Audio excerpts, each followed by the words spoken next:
पाकिस्तान को चकमा देने के लिए, अंधेरे में रखने के लिए कैसे किया गया कि हमारे यहां पर आज मॉक ड्रिल होनी थी, सिविल डिफेंस की मॉक ड्रिल होनी थी, अभी भी होगी जी आज राजस्थान के बॉर्डर पर वहां हमारी एयर एक्सरसाइज होनी थी। तो पूरी दुनिया ये सोचती, पाकिस्तान ये सोचता, जब ये सिविल डिफेंस एक्सरसाइज आज कर रहे हैं, आज एयर एक्सरसाइज अनाउंस की है, तो आज थोड़ी हमला कर देगा। और वही हुआ, उस धोखे में शायद वो रहा, इसलिए उसके एयर डिफेंसेस ने बिल्कुल काम नहीं किया। और ये भी जो रणनीति है उसका एक हिस्सा होता है कि दूसरे को डिफ्लेक्ट किया जाए, दूसरी दिशा में सोचने के लिए मजबूर किया जाए। और ये तो खैर पाकिस्तान की आर्मी की बेवकूफ़ी भी कि वो इस झांसे में आ गए। देखिए रजत, ऐसा है कि हमने बोल के मारा है, हमने बोल के मारा हम आएंगे, और वो उसकी तैयारी करके बैठा था लगातार। उसने सारा कुछ, जिसको बोलते हैं हेडलेस चिकन, वो गर्दन काट दो तो चिकन फड़फड़ा के भागता है, उस प्रकार से पूरी पाकिस्तान की फौज, उसका सारे अदारे भाग रहे थे। तब मैं दूसरी एक और तस्वीर दिखा देता हूं। मैं, आपने मुरीदके की तस्वीर देखी थी, अब बहावलपुर की तस्वीर देखिए। ये देखिए, पूरी इमारत ही फ्लैट हो गई है, ये हेडक्वार्टर ध्वस्त हो गया है, और एरिया देखिए जरा कितना बड़ा है। इसलिए बहावलपुर में 4 मिसाइल्स का इस्तेमाल हुआ, ऐसा वहां के लोग ही क्लेम कर रहे हैं। और इसमें एक हिस्सा आपको दिखाई दे रहा है पूरी तरीके से ध्वस्त। जी, पिछली बार बालाकोट में ये प्रश्न उठाया जा रहा था कि नहीं, हमारे बॉम्ब कोई 1-1.5 किलोमीटर दूर गिरे हैं, फॉरेस्ट के अंदर गिरे, जंगलों में गिरे, प्रूफ दिखा रहे थे गड्ढे खोद के। लेकिन ये तो प्रूफ है बिल्कुल आंखों के सामने आपकी, कैसे बिल्डिंग्स बिल्कुल तहस नहस हो चुकी है, और अंदर कितने जो भी लोग होंगे उनका क्या बचा होगा, बिल्कुल क्लियर। हम बोलते हैं ये बहावलपुर जैसे मोहम्मद का हेडक्वार्टर है ये। सॉरी, ये जो ब्रह्मोस मिसाइल है, इसका सर्कुलर एरर ऑफ प्रोबेबिलिटी, हम इसको CEP बोलते हैं, वो है 3 मीटर। तो आप समझ सकते हैं, अगर ये जो विजुअल हमारे सामने आ रहा है, इसके साथ भी एक बिल्डिंग है, वो बिल्डिंग खड़ी हुई है, और ये वाली बिल्डिंग को टारगेट किया। इसका मतलब स्पेसिफिक कोऑर्डिनेट्स हमारे पास थे कि इस बिल्डिंग में टेररिस्ट हैं, और यहीं पर ही मिसाइल आई है। और जैसे मैंने CEP के बारे में बताया कि 3 मीटर दाएं या बाएं, ये जो इतनी एक्यूरेट है ये मिसाइल, और इसका पेलोड 500 किलो का बम होता है, ये जो पेलोड होता है इस मिसाइल में।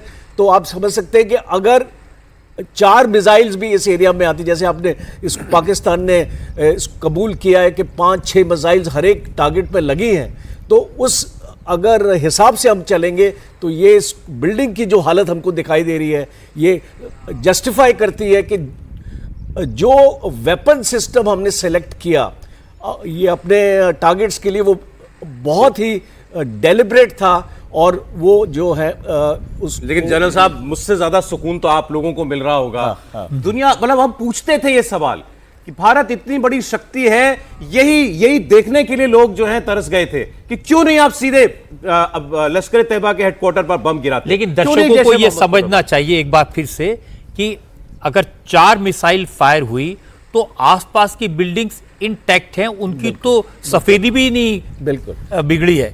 तो ये कैसे पॉसिबल है, कैसे होता है? मिनिमम कोलेटरल डैमेज कहते हैं इसको। मतलब जब भी हम प्रिसिजन वेपन का इस्तेमाल करते हैं, प्रिसिजन गाइडेड म्यूनिशन का इस्तेमाल करते हैं, तो वो बिल्कुल एक्यूरेटली 1 to 3 मीटर्स के अंदर ही हिट करता है। उसका उतना ब्लास्ट रेडियस होता है ताकि आसपास की बिल्डिंग्स भी इफेक्ट ना कर सके।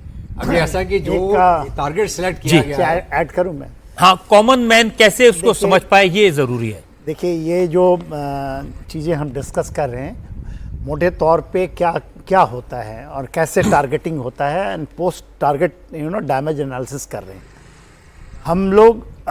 अब इतने ज़्यादा हैं, 8 फिगर ग्रेड रेफरेंस में आपके सारे मिसाइल्स को पहले से आर्म्ड होता है। जैसे हमने यहाँ पर भावलपुर के इस मदरसे को मारना है, तो वो नहीं कि लास्ट मिनट में आप उसको लगा करके फिर उसको आप जाते हैं मिशंस में, आपके पूरे के पूरे वो तैयारी। इसलिए मैं बताता हूँ कि ये खौफ पाकिस्तान को होनी चाहिए। हेलो सर, ये कहना कि वो ठीक है, 3 मीटर 4 मीटर वाली जो बात है वो सही है, वो तो उसकी कैपेबिलिटी में आती है। हमारे सारे टारगेट इंक्लूडिंग वो ऑलरेडी उसके ऊपर फीडिंग है। हम अपने मिसाइल को वही फिट करते हैं। पहली बात, हम अपने टारगेट को पहले जानते हैं कहाँ कर दिया है, है। ये कोई प्रिसाइज लोकेशन जानते ये- हैं जी। और उसके हिसाब से मिसाइल टारगेट तो करते हाँ, हैं। कोई नहीं, देखिए जब छूट मिल जाती है फौज को तो कोई नहीं कि हम लास्ट मिनट में टारगेट पिकअप करते हैं। कोई ये गलत फहमी है दिमागों की। ये पूरी इंटीग्रेटेड वे में की गई है। मिसाइल्स तैयार हैं। अभी भी मैं यकीन कर दिलाता हूं, कोई रिटेलिएशन आएगा, all missiles are ready with 8 figure grid reference. उसमें केवल जब लॉन्च करते हैं अपने मिशंस को, चाहे वो जमीन से लॉन्च करिए, जैसे ब्रह्मोस है, ऑल ब्रह्मोस आर रेडी कहां जाना है, only that you take up कि this is the target number 1, we will go for that. देखिए यदि इस बिल्डिंग को हिट नहीं हुआ है, वो बिल्डिंग हिट हुई है जहां पर अभी आपके विजुअल्स आ रहे हैं, तो उसका ही वो उस जगह का निकाला गया। उसको पता है कि एरिया ऑफ कितना दूर पर हम मार लेकिन करेंगे, ये तो ऐसी किलिंग मार एरिया है कौन कि वो सा है। पता ही नहीं चला कि यहाँ पर कुछ था। हाँ, वो किलिंग एरिया है। यदि that killing area if they got it, और आज के दिन में तो इतना पिन पॉइंट एक्यूरेसी है, 8 फिगर, मैं फिर बताता हूं, वो आपको exactly not even a meter this side and that side, it will go and hit the head. यदि उसका हेड है और हमें मिल गया कि हाफिज सईद का हेड यहां है, तो we can hit it. That is what the accuracy is.